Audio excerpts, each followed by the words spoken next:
La plus importante victoire alliée de 1944 n'eut pas lieu sur un champ de bataille, elle eut lieu dans une salle de réunion. Dans l'hiver final de 1944, le front allié faillit s'effondrer. La plupart des gens aujourd'hui connaissent la bataille des Ardennes comme une offensive allemande désespérée, mais très peu comprennent pourquoi les Alliés y survécurent du tout. Parce que le véritable tournant ne fut pas une charge de chars ou un dernier combat héroïque. Ce fut une seule décision prise à huis clos et un élément de préparation caché que presque personne en dehors du haut commandement ne sut jamais qu'il existait. Quand Eisenhower demanda à Patton « Dans combien de temps pouvez-vous attaquer ?» La réponse immédiate de Patton, 48 heures, n'était pas de l'audace. Ce n'était pas de la chance, et ce n'était pas de l'improvisation. Cela venait d'une raison secrète, préparée des semaines plus tôt, qui changea l'issue des Ardennes et possiblement toute la guerre en Europe occidentale. Si vous regardez cette histoire jusqu'à la fin, vous comprendrez exactement quelle était cette raison et pourquoi c'est l'une des décisions les plus négligées de la Seconde Guerre mondiale. À la fin de 1944, la plupart des commandants alliés croyaient que la guerre en Europe occidentale était entrée dans sa phase finale. 6 mois après la percée de Normandie, les forces américaines et britanniques avaient libéré la France, poussé à travers la Belgique, et étaient maintenant massées le long de la frontière allemande. Les lignes de front étaient étirées, épuisées et battues par les intempéries, mais stables. Et la stabilité en guerre est souvent l'illusion la plus dangereuse de toutes. Dwight D. Eisenhower, commandant suprême allié, évaluait l'armée allemande comme battue au-delà de la capacité de lancer toute offensive à grande échelle. Les rapports de renseignement renforçaient cette vision. Les pénuries de carburant, la main-d'œuvre déclinante et le moral brisé semblaient garantir que l'Allemagne ne pouvait que défendre, jamais attaquer. L'attente à travers les quartiers généraux alliés était simple. Un hiver dur, des progrès lents, et puis une poussée décisive dans la Ruhr une fois le printemps arrivé. Mais sous cette confiance gisaient des fissures que personne ne reconnut pleinement. Le secteur des Ardennes, forêts denses, routes étroites et terrains accidentés, était considéré comme trop difficile pour des opérations majeures. Il était tenu principalement par des divisions américaines inexpérimentées, des unités au repos et des éléments de quartier général. Les lignes d'approvisionnement étaient surtendues. Le temps clouait au sol les avions alliés, et le front, bien que calme, était mince. Aux yeux alliés, cela ressemblait à l'endroit parfait pour tenir la ligne. Pour Hitler, cela ressemblait à l'endroit parfait pour la briser. Inconnu du personnel d'Eisenhower, le haut commandement allemand avait passé des mois à assembler une force de frappe dans un secret presque total. Des divisions blindées entières se déplaçaient sous couvert d'obscurité. Le trafic radio était minimisé. Les unités étaient déguisées, et le terrain même que les Alliés croyaient rendait une attaque impossible était le même terrain qu'Hitler croyait en cacherait une.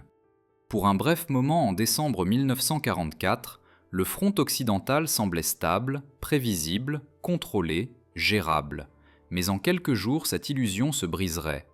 Et l'homme qui comprit cela en premier fut George S. Patton. À l'aube du 16 décembre 1944, l'illusion de stabilité disparut en un seul moment écrasant. Sans avertissement, l'horizon oriental s'illumina de milliers d'éclairs d'artillerie allemande, plus de canons que les Américains n'en avaient vu depuis la Normandie. Les obus pleuvaient sur un front de 70 miles, fracassant les postes de communication, les dépôts d'approvisionnement, les avant-postes et les carrefours routiers. Les opérateurs radio furent tués avant de pouvoir rapporter ce qui se passait. Des pelotons entiers disparurent dans le barrage d'ouverture. Puis vint le blindage. Plus de 200 000 soldats allemands surgirent de la dense forêt des Ardennes, une zone que les Alliés avaient écartée comme inadéquate pour des manœuvres à grande échelle. Derrière eux grondaient approximativement 1400 chars et canons d'assaut, incluant certaines des dernières réserves blindées opérationnelles d'Hitler. Les colonnes de Panzer déferlèrent sur les routes étroites et glacées, utilisant le brouillard matinal comme bouclier naturel. Les sentinelles américaines, à moitié gelées et s'attendant à une autre journée calme, regardèrent avec incrédulité l'infanterie allemande avancer en nombres écrasants. L'attaque frappa certaines des unités les moins préparées de tout le théâtre. Beaucoup de formations américaines étaient nouvelles, au repos ou se remettant de batailles antérieures. D'autres étaient dangereusement étirées sur de longs secteurs calmes, alors que les forces allemandes s'écrasaient dans leurs lignes. Les positions défensives s'effondrèrent avec une vitesse terrifiante. Les compagnies reculèrent en désordre. Les routes se remplirent de véhicules en retraite, d'équipements abandonnés et d'hommes blessés trébuchant dans la neige. En quelques heures, l'ampleur du désastre devint claire. Les communications à travers le front s'effondrèrent. Les commandants de terrain reçurent des rapports contradictoires, certains décrivant des sondes mineures, d'autres rapportant des effondrements complets. Les conditions météorologiques rendirent la reconnaissance presque impossible. Les avions alliés furent cloués au sol par le brouillard, le verglas et l'un des hivers les plus froids que l'Europe ait vus en décennies.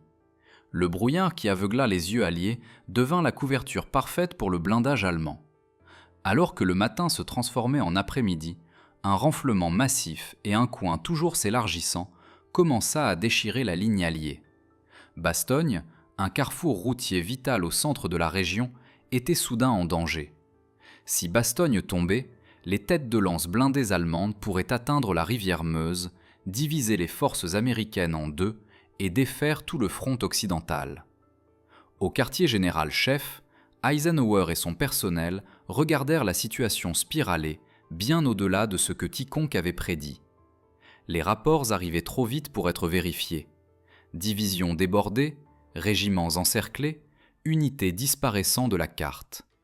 Les officiers luttaient pour donner un sens au chaos. Était-ce une percée locale ou une offensive stratégique à grande échelle? Une chose devint indéniable. Ce n'était pas un raid.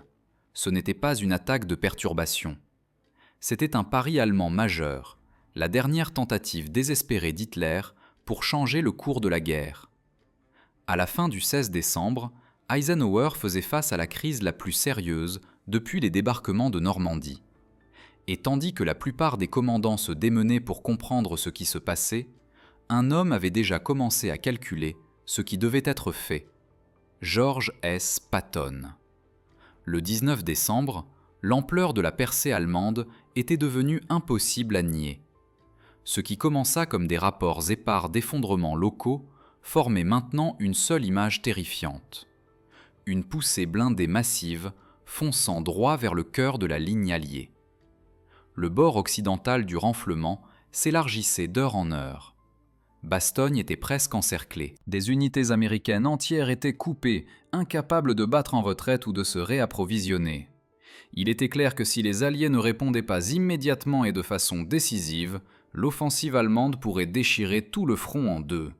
Eisenhower convoqua une conférence d'urgence à Verdun. Le symbolisme était évident. Verdun avait été le creuset de crise dans la Première Guerre mondiale. Maintenant, 2 décennies plus tard, il servirait le même but encore. Alors que les généraux et officiers d'état-major arrivaient à travers des vents glaciaux et des routes étouffées par la neige, l'atmosphère était de choc et d'incrédulité. Personne ne s'était attendu à une offensive de cette magnitude. Certainement pas ici, pas maintenant.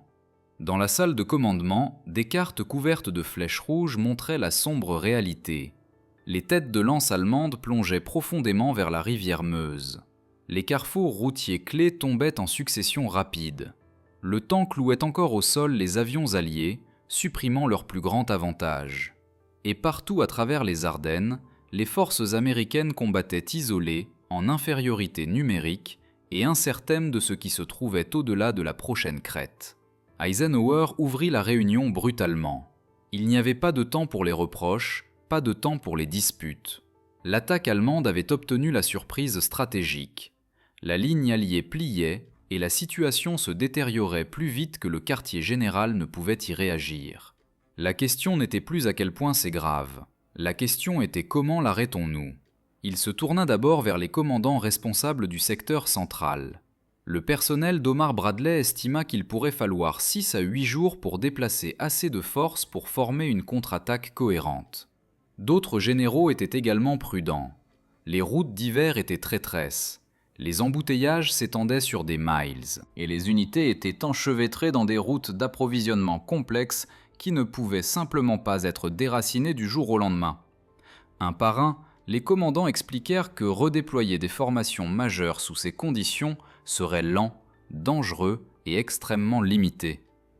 Le ton dans la pièce s'assombrit avec chaque évaluation. 1 semaine. au moins une semaine avant que les Alliés puissent monter une réponse significative.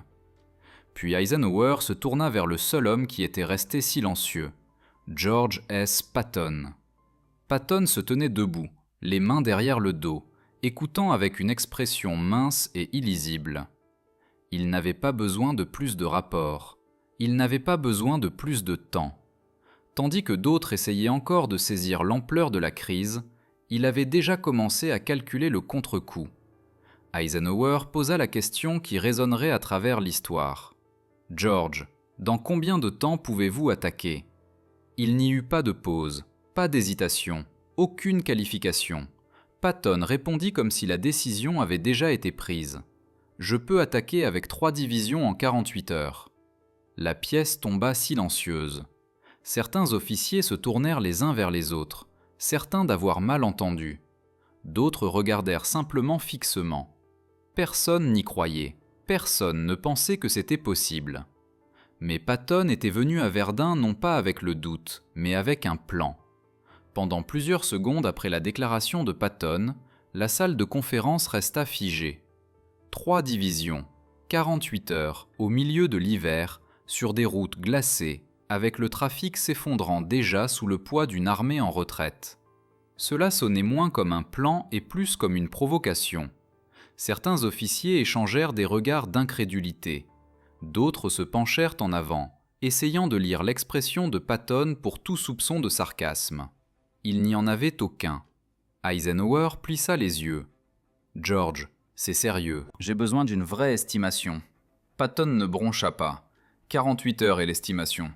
Pour les hommes dans cette pièce, des hommes endurcis par des années de guerre, c'était encore impensable.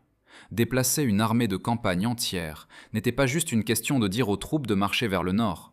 Cela signifiait reconfigurer chaque ligne d'approvisionnement, chaque dépôt de carburant, chaque position d'artillerie, chaque point de contrôle de trafic à travers des centaines de miles. Dans des circonstances idéales, ce serait une entreprise monumentale. Dans ces circonstances, neige, glace, brouillard, chaos, cela frôlait l'impossible. Un officier de logistique, incapable de se retenir, marmonna. « Il n'y a aucun moyen, » Patton n'entendit. « Il y en a un, » répliqua-t-il. Parce que les ordres sont déjà écrits, toutes les têtes se tournèrent. Patton révéla alors ce que personne dans la pièce n'avait su. Pendant des semaines, bien avant que l'offensive allemande ne commence, il avait silencieusement ordonné à son personnel de développer des plans de contingence pour un pivot rapide vers le nord. Pas un plan, 3 opérations entièrement détaillées, décrivant les routes, les horaires, les exigences d'approvisionnement et les responsabilités de commandement. Tandis que d'autres croyaient que les Ardennes étaient trop calmes pour un mouvement allemand majeur, l'instinct de Patton lui disait le contraire. Et contrairement à la plupart des commandants, il faisait assez confiance à ses instincts pour se préparer au scénario que personne d'autre n'attendait. L'expression sévère d'Eisenhower se transforma lentement en autre chose. Partie surprise, partie calcul. Si Patton avait vraiment 3 plans prêts, alors 48 heures pourraient ne pas être de la bravade après tout. Cela pourrait être la seule opportunité de sauver le front qui s'effondrait. Finalement, Eisenhower parla, sa voix mesurée, délibérée, portant le poids de tout le front occidental. « George, si vous pouvez le faire, faites-le. » Patton hocha la tête une fois. Mais Eisenhower n'avait pas fini. Il se tourna vers le reste des commandants et officiers d'état-major et délivra une phrase qui serait rappelée longtemps après la guerre. « Donnez à Patton tout ce dont il a besoin. Carburant prioritaire, route prioritaire, contrôle de trafic prioritaire. Il bouge en premier. » Il n'y avait pas d'erreur sur le ton. Patton n'était pas autorisé à tenter l'impossible. Il était attendu de l'accomplir. La réunion se dissolut en mouvement urgent. Les officiers coururent au téléphone. Les messagers coururent dans les couloirs. Et le personnel d'Eisenhower se démena pour émettre des directives qui dégageraient des autoroutes entières pour l'armée de Patton. Le sort des Ardennes dépendait maintenant d'un homme et d'un virage de 90 degrés qu'aucune armée n'avait jamais tenté dans la guerre moderne. Quand la réunion à Verdun se termina, la plupart des officiers partirent stupéfaits, essayant encore de comprendre comment Patton pourrait possiblement respecter l'échéance à laquelle il venait de s'engager. Mais Patton lui-même ne perdit pas une seconde. Il sortit directement de la salle de commandement, entra dans le vent glacial et se dirigea vers sa voiture de commandement. Le moment où la porte claqua derrière lui, il donnait déjà des ordres. « Préparez le personnel, nous tournons toute l'armée vers le nord. » Dans le quartier général de Patton, l'atmosphère cette nuit-là a été décrite dans les journaux avec des mots comme « électrique »,« chaotique » et « incroyable ». Les cartes furent arrachées des murs et remplacées par de nouvelles. Les téléphones sonnaient sans arrêt. Les officiers sprintaient entre les pièces, portant des ordres mis à jour, des horaires révisés et des routes hâtivement redessinées.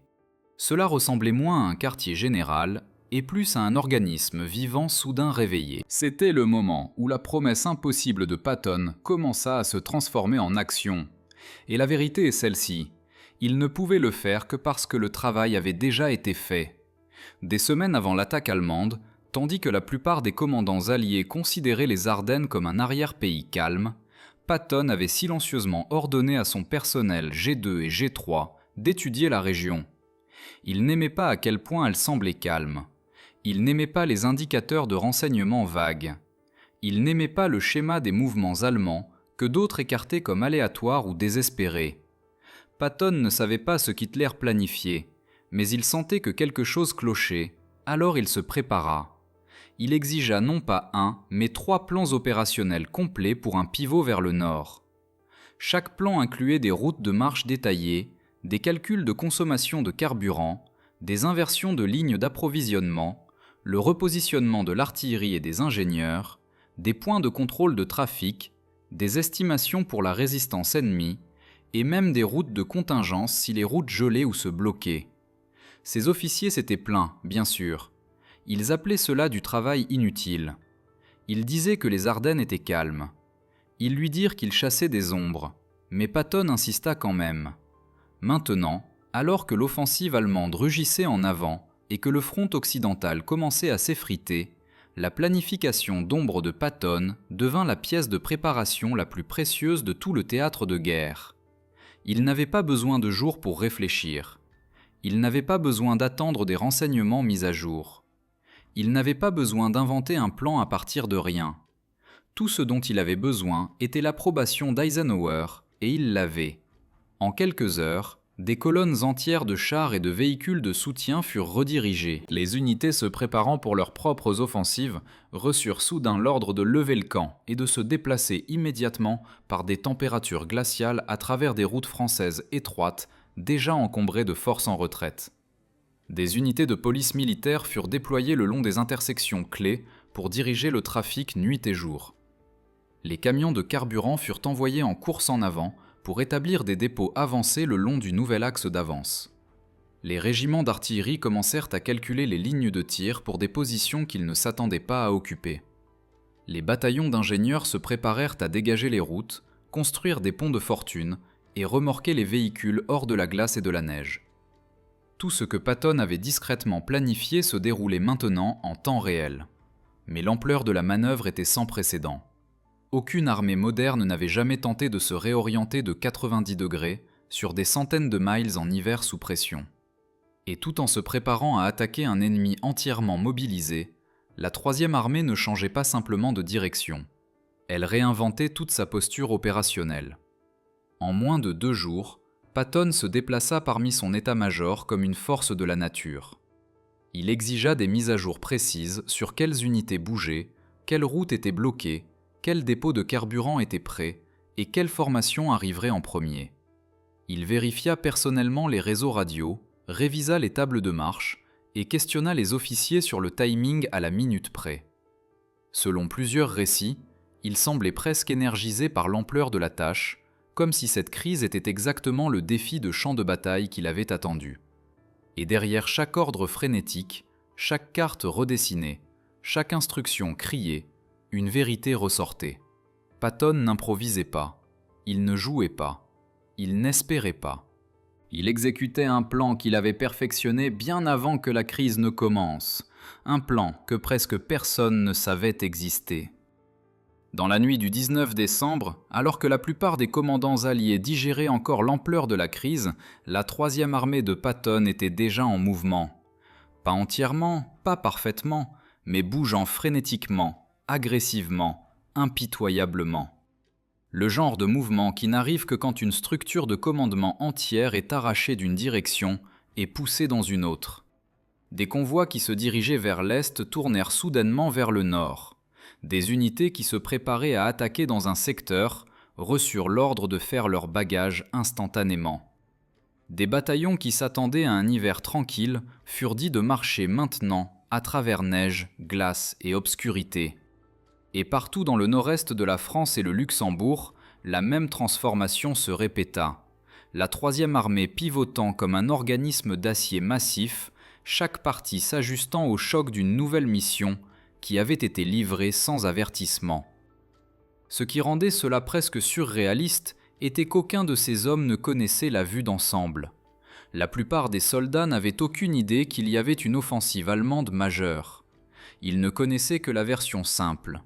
Patton nous veut, bougeant vite. Mais les officiers comprenaient. Ils pouvaient le voir sur les cartes. Ils virent les rapports de blindés allemands poussant vers l'ouest. De divisions américaines étant encerclées, de Bastogne presque coupées. Ils savaient ce qui était en jeu, et ils saisissaient l'ampleur de ce que Patton tentait. Les routes deviennent le champ de bataille. L'hiver dans les Ardennes n'était pas juste froid, il était punissant. Les moteurs refusaient de démarrer, l'huile s'épaississait, les chenilles gelaient. Les hommes marchaient à travers la neige jusqu'aux genoux, avec des bottes raides de glace et le souffle devenant blanc dans l'air. Les routes étaient pires, étroites, sinueuses, glacées, encombrées de réfugiés, renforts, éléments en retraite et équipements bougeant dans toutes les directions possibles. Pour les contrôleurs de trafic, c'était un cauchemar. Pour Patton, c'était simplement un autre obstacle à écraser. Il émit un de ses ordres les plus clairs de la campagne. Continuez à bouger, ne vous arrêtez pas à moins d'être pris sous le feu, et même alors, continuez à bouger. Fin de citation. Ce n'était pas de la bravade, c'était de la doctrine. Patton croyait que la vitesse était une arme, une qui pouvait briser un ennemi purement par l'élan. Et dans le chaos hivernal de 1944, la vitesse était la seule arme qui pouvait sauver Bastogne. Des unités de police militaires furent déployées à chaque intersection majeure, faisant signe aux colonnes d'avancer avec des drapeaux, des lanternes, même leurs mains nues dans l'air gelé. Camions et half-tracks grondaient devant eux pendant des heures d'affilée. Les équipages de chars se penchaient hors des tourelles, criant pour des directions. Les ambulances glissaient sur la glace. Les ingénieurs travaillaient sans arrêt, dégageant les routes, remorquant les véhicules coincés et coupant des détours à travers les champs gelés. Pour certaines formations, le progrès était mesuré non en miles, mais en pieds. Pourtant, la troisième armée continuait d'avancer. La chaîne logistique est recablée du jour au lendemain. La vraie ampleur du pivot de Patton n'était pas visible sur les routes. Elle était enfouie dans la chaîne d'approvisionnement. Les dépôts de carburant furent vidés et précipités vers le nord. Les stocks de munitions furent réorganisés pour que les unités d'artillerie puissent tirer immédiatement à l'arrivée. Les unités de réparation se déplacèrent devant les troupes de combat, prêtes à récupérer chaque char et camion que l'hiver essayait de tuer. Les équipes médicales furent repositionnées pour les pertes qu'elles savaient venir. Chaque élément de soutien, ingénieur, mécanicien, quartier-maître, commis, devint partie de la même machine d'avancement. Pour la première fois depuis la Normandie, l'élan de la troisième armée était utilisé non pour exploiter une percée, mais pour en créer une. Le moral, le carburant invisible. Malgré le froid, l'épuisement et l'incertitude, quelque chose d'étrange arriva pendant la marche. Le moral resta élevé. Les journaux de guerre le décrivent simplement. Patton est en mouvement. Pour les hommes qui avaient servi sous lui en Sicile, France et la campagne de Lorraine, cela signifiait quelque chose de puissant. Il croyait que Patton pouvait faire l'impossible parce qu'il l'avait vu le faire avant et sa présence faisait toute la différence. Quand c'était possible, il roulait vers l'avant dans sa Jeep de commandement, debout, jumelle en main, scrutant l'horizon. Les soldats se rappelèrent plus tard que voir Patton sur la route ressemblait à regarder la tempête elle-même prendre forme physique. Un jeune fantassin l'exprima le mieux.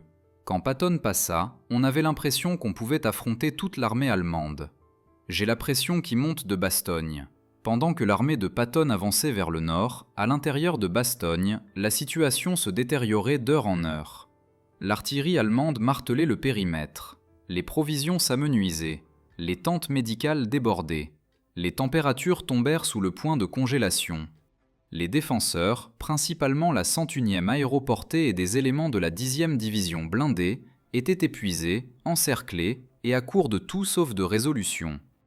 La fameuse réponse Desnoyers avait renforcé le moral, mais la défiance n'arrêtait pas le froid ou les obus. Si les secours ne les atteignaient pas, Bastogne tomberait. Et si Bastogne tombait, tout le plan allemand, diviser le front allié et pousser vers la Meuse, pourrait réussir.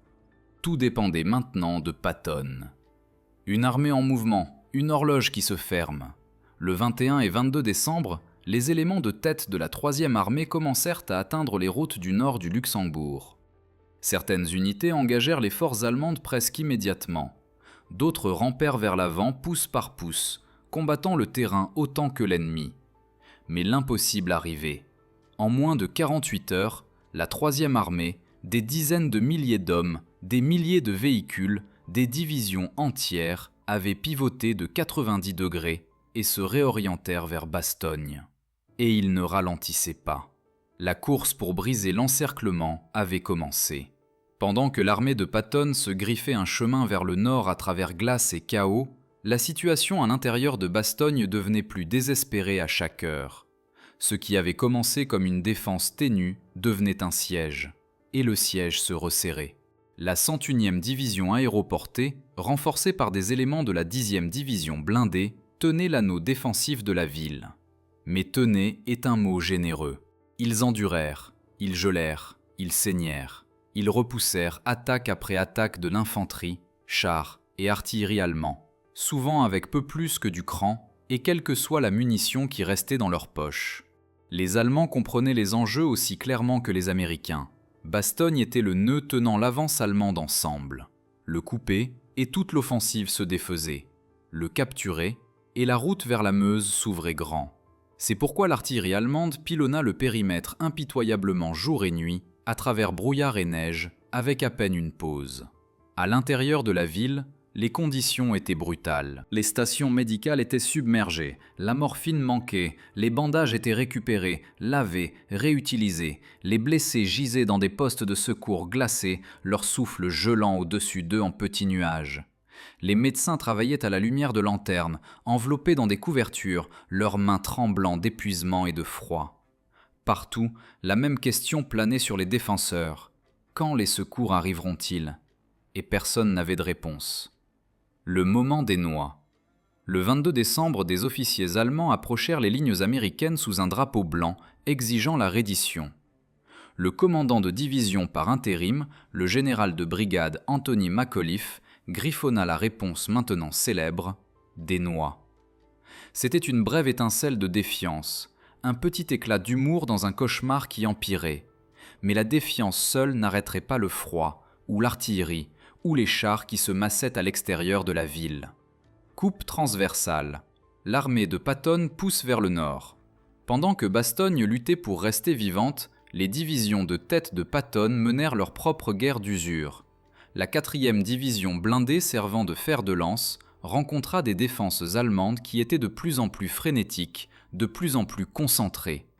Les commandants allemands, réalisant que l'approche de Patton menaçait d'effondrer l'offensive, commencèrent à détourner des unités originellement envoyées vers l'ouest, vers la Meuse. Chaque mile était un concours d'endurance, chaque village devenait un combat, chaque crête était une embuscade potentielle. Mais malgré la résistance qui empirait, Patton continua de pousser. Il pressa ses commandants impitoyablement. « Plus vite, nous devons y arriver, plus vite !» Mesure. Des rapports atteignirent son quartier général décrivant la situation qui empirait à l'intérieur de Bastogne. Munitions presque épuisées, fournitures médicales presque épuisées, parachutistes combattant avec des demi-rations sans équipement divers. Patton savait ce que cela signifiait. Il savait que la chronologie se fermait. Le nœud coulant allemand se resserrait. Si la 3e armée ne le brisait pas bientôt, Bastogne suffoquerait. Le temps tourne. Puis, comme si la tension n'était pas assez, l'hiver marcha avec une furie renouvelée. La neige s'épaissit, la glace durcit, le brouillard s'enroula autour des arbres et routes, réduisant la visibilité à de simples yards. Les véhicules dérapèrent dans les fossés. Les chars calèrent.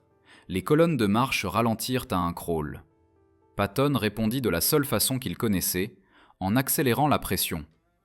Il visita les unités sur la route criant des encouragements, ordonnant que les véhicules en panne soient poussés de côté, dégageant les points d'étranglement et poussant ses hommes à travers le froid avec un message singulier. « Bastogne attend. Nous ne nous arrêtons pas. » Le moral tint à peine, mais il tint.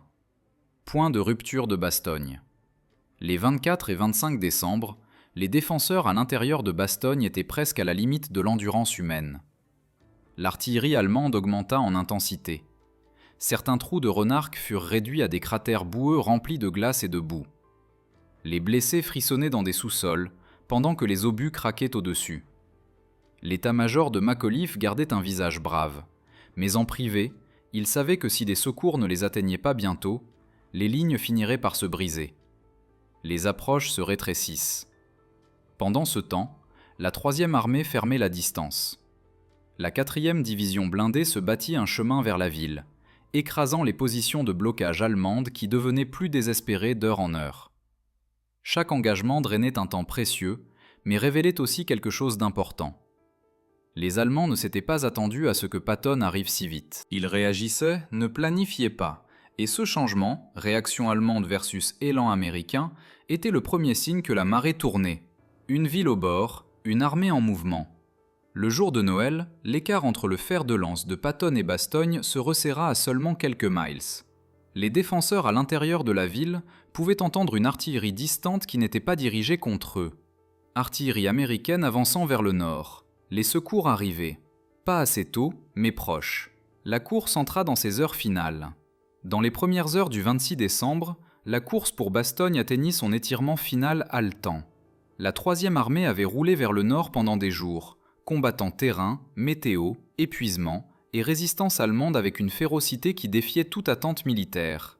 Mais maintenant, enfin, ils étaient proches. Le quartier général de Patton monitora chaque rapport radio, chaque mise à jour de carte, chaque transmission de terrain crépitante. La 4e division blindée, son fer de lance choisi, était à portée de frappe. Les hommes étaient gelés, épuisés et battus par un combat constant. Mais ils fonctionnaient aussi sur autre chose. La connaissance qu'une garnison entière de soldats américains s'accrochait pour la vie chère, les attendant. À l'intérieur de Bastogne, les défenseurs pouvaient sentir quelque chose changer. Le tonnerre de l'artillerie allemande restait constant, mais en dessous, faible d'abord. Puis grandissant vint le son indubitable de canons américains distants. Le son leur dit ce qu'ils n'osaient pas supposer. Patton arrivait. La poussée finale. Patton poussa ses commandants plus fort que jamais. Il exigea des mises à jour horaires, assura que le carburant atteigne le front, dégagea les embouteillages par intervention personnelle et garda chaque élément de la 3e armée concentré sur une mission. Briser l'encerclement. Les forces allemandes réalisant le danger commencèrent à renforcer leur ligne sud.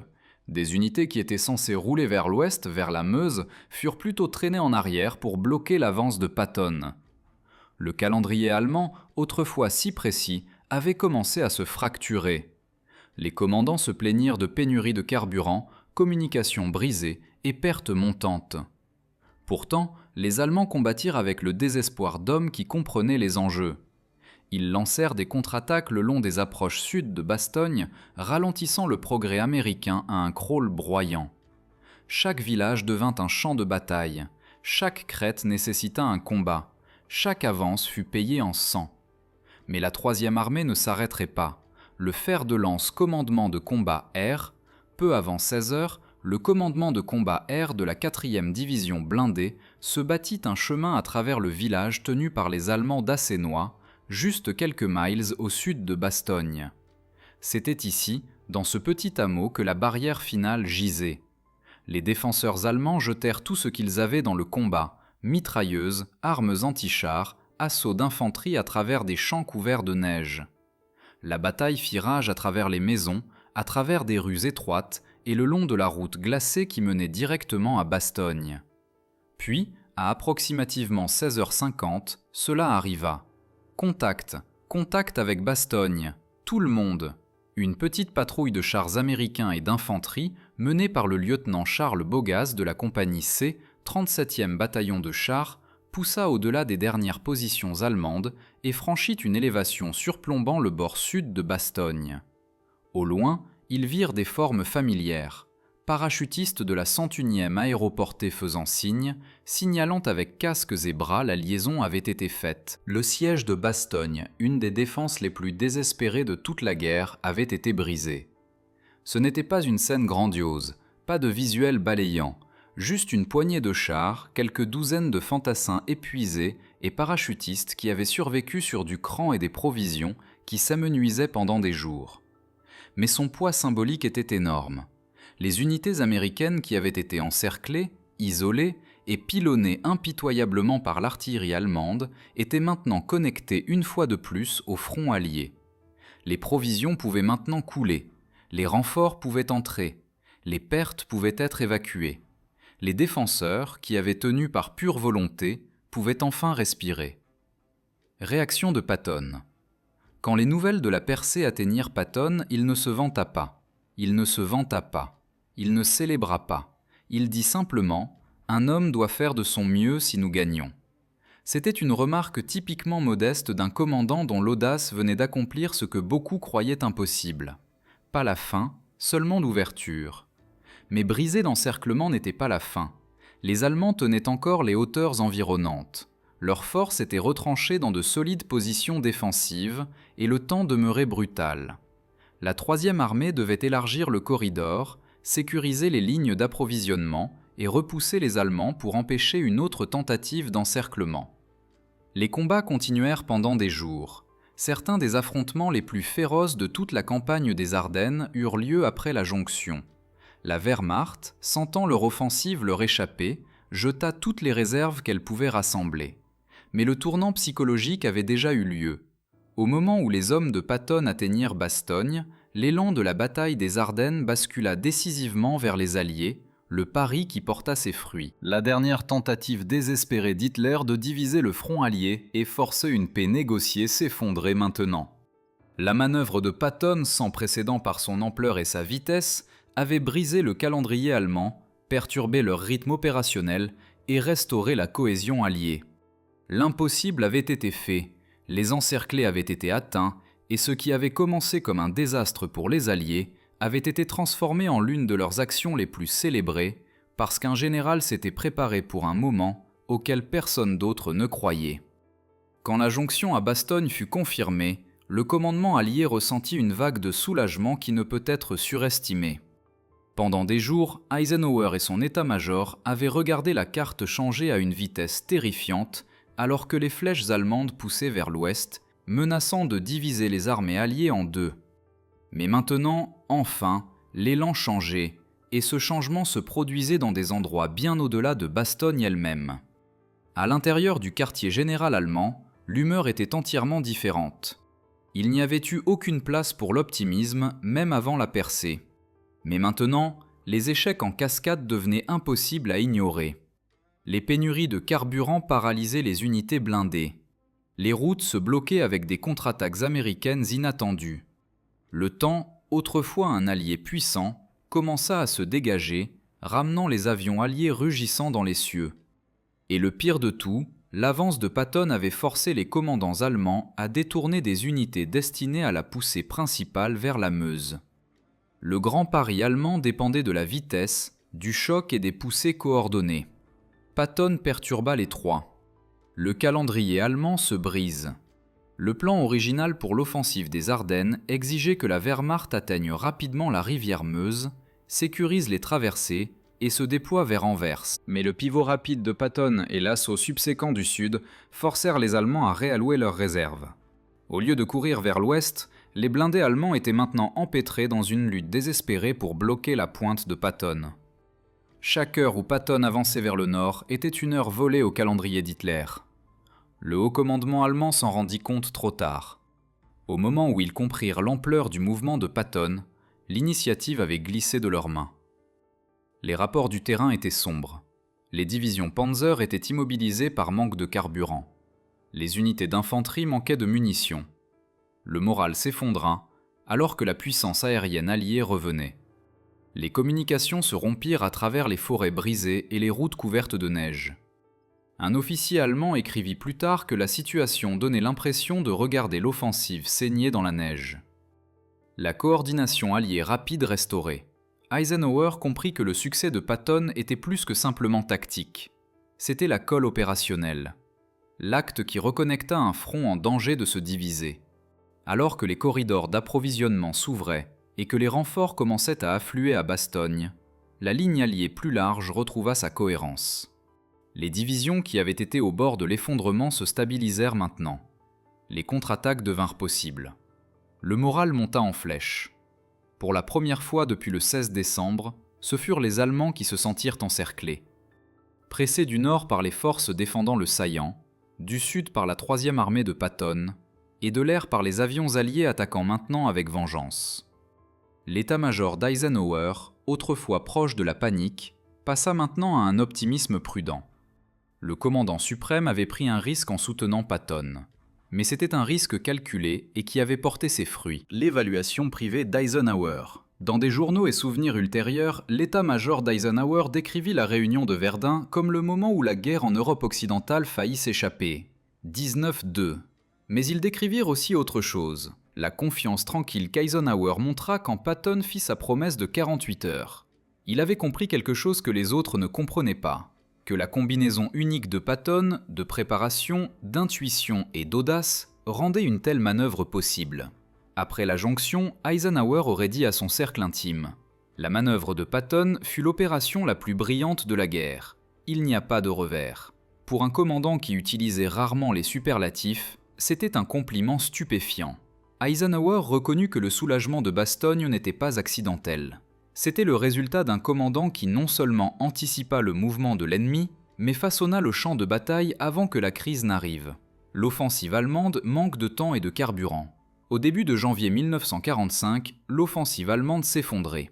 Les Alliés lancèrent des contre-attaques coordonnées du nord et du sud, serrant le saillant comme un poing qui se ferme.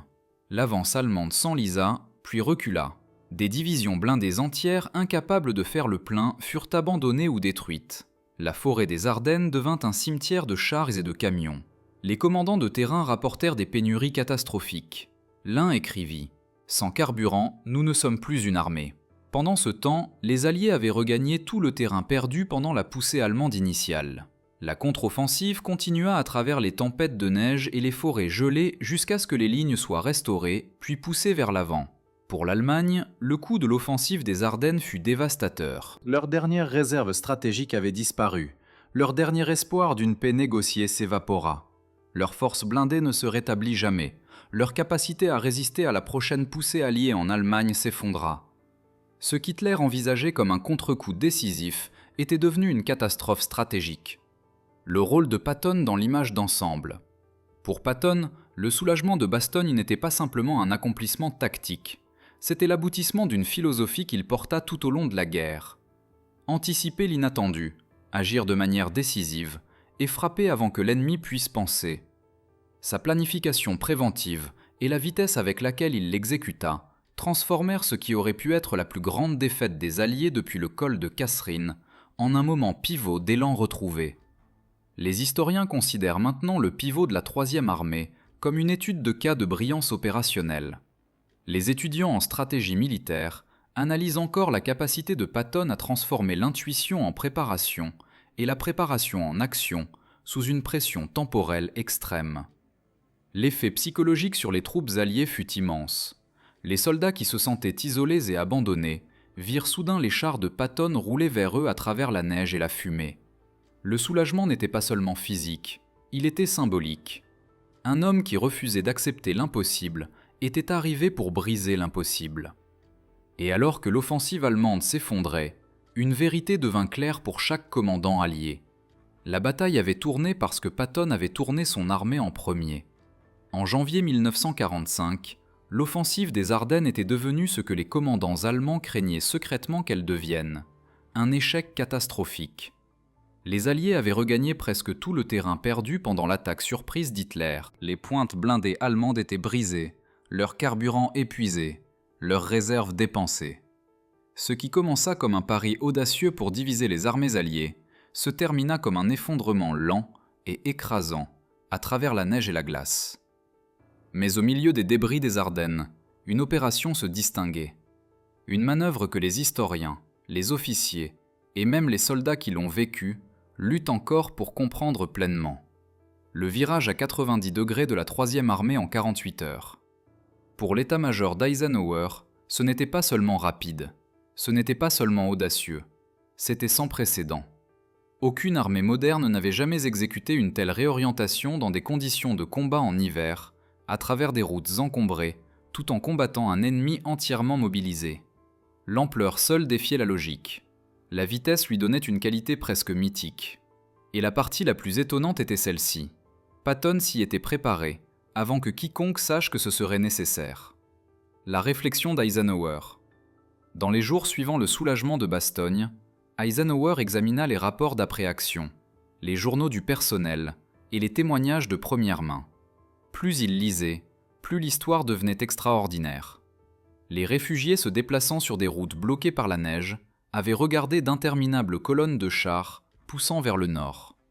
Les ingénieurs avaient décrit couper à travers le sol gelé avec des mains engourdies. Les officiers d'état-major avaient rappelé réécrire des plans opérationnels entiers, en heures plutôt qu'en jours. Et au centre de tout cela était Patton, exigeant des mises à jour à la minute, visitant les unités en personne et poussant ses hommes avec un sentiment d'urgence qui rayonnait à travers toute l'armée. Eisenhower n'était pas un homme enclin aux éloges dramatiques. Son style de leadership était calme, mesuré et profondément concentré sur l'unité de la coalition. Mais quand il s'agissait de Patton, surtout dans ces jours critiques, il parlait avec une admiration que peu avaient entendue auparavant. À un groupe d'officiers, il remarqua « La manœuvre de Patton était un chef-d'œuvre. Elle modifia le cours de la bataille et peut-être de la guerre. Serviteur, ce n'était pas un compliment cérémoniel, c'était une évaluation honnête du commandant responsable de tout le front occidental. » L'effondrement allemand et l'avance alliée. Le soulagement de Bastogne ne sauva pas seulement une division, il sauva l'intégrité de la ligne alliée. Il donna aux forces alliées l'espace de respiration nécessaire pour se réorganiser et contre-attaquer, et il brisa le rêve d'Hitler de forcer une paix négociée. Vers la fin janvier, l'armée allemande à l'ouest était l'ombre de ce qu'elle avait été. Leurs noyaux blindés avaient été déchirés, leurs dépôts de carburant vidés, leurs réserves stratégiques à utiliser pour la défense du Rhin avaient disparu. Le chemin vers l'Allemagne était maintenant ouvert. Et en regardant en arrière, Eisenhower indiquerait à plusieurs reprises le même moment comme la charnière sur laquelle toute la campagne des Ardennes tourna. Pas l'offensive allemande, pas la réponse noie, pas une bataille de chars isolée ou une position défensive, mais la décision prise à huis clos à Verdun et la réponse immédiate de Patton. Une leçon gravée dans l'histoire. Pendant des décennies, les historiens militaires ont étudié la promesse de 48 heures de Patton, cherchant la leçon plus profonde. Était-ce l'intuition ? Était-ce la discipline professionnelle ? Était-ce le produit d'années d'études de la mobilité, de l'élan et de la guerre de choc ? La réponse, comme la réunion de Verdun l'a révélé, est plus simple et beaucoup plus rare. C'était la préparation. Préparation faite silencieusement. Préparation rejetée par d'autres. Préparation qui n'existait que parce que Patton refusait de croire que l'ennemi était fini. Et quand le moment impossible arriva, cette préparation devint la différence entre l'effondrement et la victoire. Le jugement final d'Eisenhower. Alors que la campagne se fermait et que le front occidental surgissait à nouveau vers l'avant, Eisenhower offrit une évaluation qui deviendrait l'une des déclarations les plus iconiques de la guerre. Parlant à son état-major, il résuma toute la crise des Ardennes en une seule ligne, une qui captura à la fois l'ampleur du défi et la force de l'homme qui le rencontra. Si quelqu'un pouvait accomplir l'impossible, c'était Patton. Comme de construction dénie 80 ans plus tard, cela reste l'héritage du virage à 90 degrés. Une manœuvre née non de la chance, mais de la prévoyance, de la discipline et du leadership du genre le plus rare. Mais l'histoire des Ardennes ne se termine pas avec le soulagement de Bastogne. Parce que pendant que la 3e armée de Patton courait vers le nord, une autre bataille tout aussi désespérée, tout aussi décisive, se déroulait sur le flanc opposé du saillant. Une bataille où une poignée d'équipages de chars américains affrontèrent l'une des formations blindées les plus puissantes qu'il restait à l'Allemagne, et gagnèrent. Une bataille presque oubliée, éclipsée par le drame à Bastogne, mais cruciale pour arrêter la poussée allemande vers la Meuse. La position qui acheta à Patton le temps dont il avait besoin. Le combat qui refusa à Hitler la percée sur laquelle il comptait. Et l'affrontement qui révéla l'un des duels blindés les plus négligés de la Seconde Guerre mondiale. Si vous voulez comprendre comment la bataille des Ardennes fut vraiment arrêtée, vous devez voir ce qui s'est passé là-bas. C'est l'histoire que nous racontons ensuite.